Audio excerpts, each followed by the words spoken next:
Como Jesus mes apasa den prueba e a sufre, e por ayuda tures nang kuta pasa den prueba. Parte semana 2 com Jesus.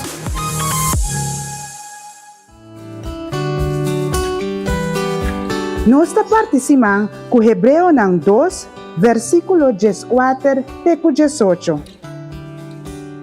Como é unang akita hende de carne e hueso, ela vira hende de maneira não, pa medio de su morto.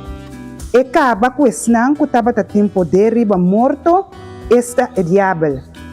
Assim ela libera esnang que pa medio de morto abiba internam vida maneira cativo.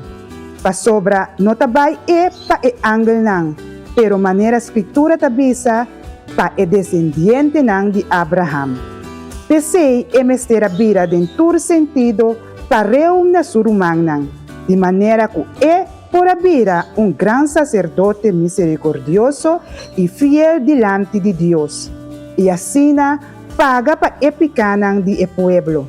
Como e mes a pasa den prueba e a sufre, e por ayuda, tures nang kutapasa den prueba.